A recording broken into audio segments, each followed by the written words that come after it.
Avant toute chose, abonne-toi et lâche un pouce bleu pour faire évoluer la chaîne. Tchuss!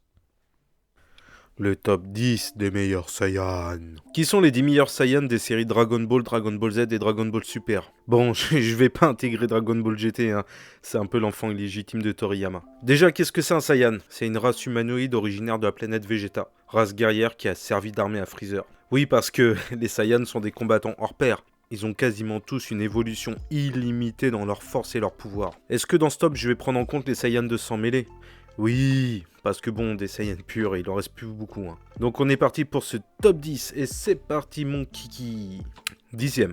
Nappa. Saiyan chauve, compagnon de route du jeune Vegeta, il combattra la Z-Team lors de son arrivée sur Terre. Il se fera rapidement déboîter par Son Goku, qui revient de chez Kaiô. 9. Raditz. Frère de Son Goku, il sera le premier méchant de Dragon Ball Z. Il prendra en otage son neveu Son Gohan. Après un affrontement contre Goku et Piccolo, il se fera tuer par ce dernier. 8. Thalès. Dans l'OAV, combat fratricide, bon moi j'appelle un OAV ce qu'on appelle maintenant des films, hein, mais dans les années 90 ça s'appelait un OAV. Apparaît Thalès, un Saiyan. Bon le titre du film est un peu faux, parce que, et attention c'est un gros spoil, Thalès n'a jamais été le frère de Goku. Sa ressemblance perturbante avec Goku vient du fait que certains guerriers de race inférieure du peuple Saiyan aient la même tête. Il sera battu par Goku in extremis, parce que ça reste quand même un Saiyan surpuissant. 7. Sangoten. Second fils de Goku qui est né après le Cell Game, Sangoten est la copie crachée de son père. Enfant, il maîtrisera rapidement le SSJ, ce qui lui permit d'affronter de nombreux ennemis lors de l'arc-bout. Il fera même une fusion improbable avec Trunks, en devenant le guerrier Gotrunks, qui sera le premier à atteindre le SSJ3.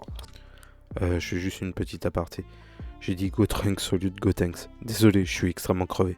6. Trunks ou Petit Trunks. Fils de Vegeta et de Bulma, il est né peu de temps avant l'arrivée des cyborgs. Il est un peu plus âgé que Goten, d'ailleurs les deux sont amis et jouent régulièrement à se battre. Il voue une admiration sans limite à son père. Comme Goten, il maîtrise le SSJ en étant enfant. Il est un enfant un peu gâté pourri, mais se montre toujours présent dans les combats. 5. Broly de l'OAV. Broly du film, ce qu'on appelle le film maintenant, guerrier berserker. Il a la réputation d'être le Saiyan légendaire. Il a une haine infinie contre Goku. Cette haine provient du fait qu'enfant, ils étaient côte à côte à la nurserie et que Goku pleurait sans cesse. Grâce à son pouvoir légendaire, il se sauvera avec son père de la destruction de la planète Vegeta, après avoir été victime d'une tentative d'homicide fomentée par le roi Vegeta, craignant la puissance de l'enfant. Il sera tué sur la nouvelle planète Vegeta par Goku après que les autres combattants présents aient donné leur ki. 4. Mirai Trunks. Putain, on voit là un personnage badass, un personnage classe. Mirai Trunks est l'enfant d'un monde apocalyptique où les cyborgs ont tout détruit. Grâce à sa mère Bulma, il voyagera dans le temps pour sauver Goku d'une maladie cardiaque et prévenir de l'arrivée des cyborgs. Après le Cell Game, il deviendrait plus puissant qu'à son arrivée et ira dans le passé détruire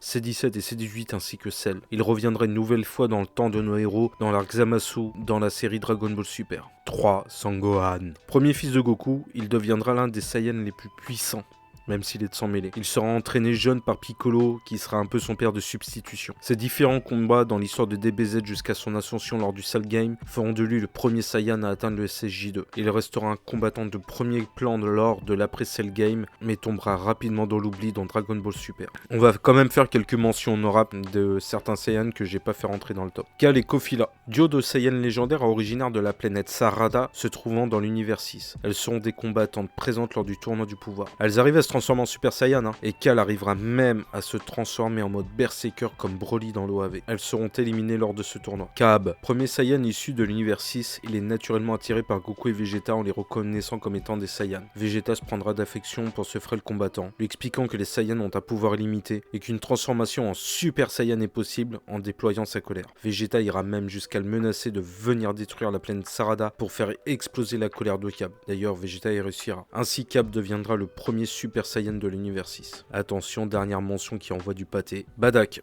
père de Son Goku et de Raditz, il verra son équipe décimée lors d'une invasion sur une planète. Il sera frappé par un habitant de la planète qui lui donnera le pouvoir de voir l'avenir. Et l'avenir qu'il verra, il sera bien sombre. La destruction de la planète Vegeta et l'extermination entière du peuple Saiyan. Revenant rapidement sur la planète, il tentera de rallier à lui les Saiyans présents. Ces derniers se moqueront de lui. Il tentera le tout pour le tout en affrontant Freezer dans la haute atmosphère de la planète. Mais Freezer balancera une énorme énorme boule d'énergie qui le tuera et détruira la planète. Stop, stop, stop, stop, stop, stop, stop, stop, stop. Un OAV sorti en 2012 montre que lors de sa mise à mort, en fait il est pas mort. Il a été retrouvé sur une planète où les habitants, qui sont des êtres très faibles, s'occupent de lui et le soignent. Puis un personnage ressemblant étrangement à Freezer arrivera et commencera à décimer tous les habitants, ce qui fera rentrer Bardock dans une colère noire. Cette colère le poussera à se transformer en Super Saiyan. Il deviendra le premier Super Saiyan et on apprendra en fait qu'il s'agissait d'un ancêtre de Freezer et que de fait Bardock se trouvait dans le passé. L'ancêtre de Freezer arrivera à quitter la planète et mourra peu après en racontant avoir croisé un Saiyan aux cheveux dorés donnant naissance à la légende du Super Saiyan 2, Vegeta. Malheureusement, le prince des Saiyans restera l'éternel second, sans autant être un faire-valoir de Goku. Ennemi de Goku depuis son arrivée sur Terre, il se rapprochera des Terriens et de la Team Z en ayant un enfant avec Bulma. La vie de père de famille lui conviendra, mais son orgueil démesuré le poussera à plusieurs reprises à commettre des bêtises, comme laisser Cell absorber ses 18 pour affronter le Perfect Cell se pensant plus fort. Voulant absolument dépasser Goku, il cédera aux avances de Babidi en prenant la marque de Majin. D'ailleurs, dans un combat épique l'opposant à Goku et SSJ2 dans l'arc-bout, Vegeta gagnera. Mais la haine qu'il avait pour Goku par le passé s'est transformée en respect. D'ailleurs, à l'issue de ce combat contre Goku, Vegeta se sacrifiera pour les Terriens. Dans Dragon Ball Super, il arrivera même à frapper Beerus, prouvant qu'il n'est pas qu'un guerrier avec un second rôle. Il deviendra un élève du tandem Whis-Beerus, le menant sur la voie du SSJ God et du SSJ Blue. À la suite du tournoi du pouvoir et pendant l'arc Granola, il deviendra l'élève de Beerus, ce qui va le conduire sur la voie du dieu de la destruction,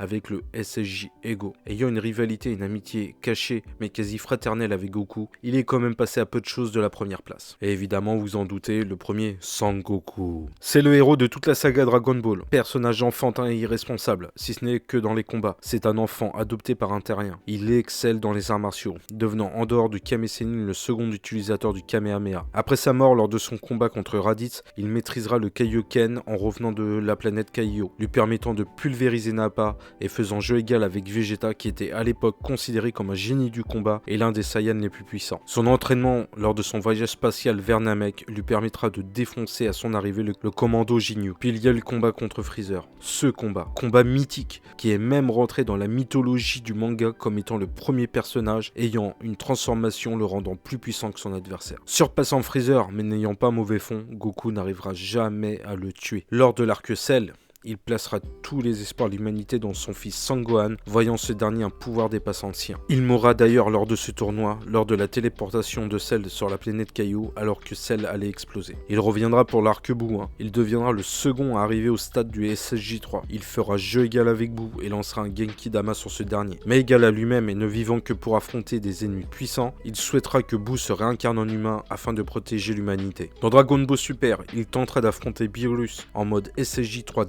directement, et comment dire, Goku il va se faire casser la bouche. Par la suite, il parviendra à devenir le premier utilisateur du SSJ God et fera jeu et gueule avec Beerus lors d'un combat monumental dans la haute atmosphère terrestre. Par la suite, il atteindra la forme SSJ Blue, puis lors du tournoi du pouvoir, il accédera à l'Ultra Instinct, devenant à ce moment l'égal, mais faible, d'un des anges accompagnant les dieux de la destruction. En conclusion, c'est mon top, c'est mon ressenti sur l'histoire de Dragon Ball, Dragon Ball Z, Dragon Ball Super, série que je suis depuis mon enfance et depuis près de 33 ans. Pour parler du Golden Duo, donc Vegeta et Goku, je pense que à la finalité de DBS, Vegeta deviendra un dieu de la destruction et Goku son ange. C'est mon humble avis, mon humble supposition. Et toi, t'en penses quoi? Donne-moi ton top 10. Si tu as aimé ce top, dis-le moi en commentaire, que j'en fasse d'autres ou pas. Allez, tchuss! Je te vois, je t'ai vu. Je t'ai vu. Tu n'as pas cliqué sur le pouce et ni sur l'abonnement, donc vas-y, fais-le s'il te plaît. Et puis, au passage, va voir mes autres vidéos. Allez, ciao.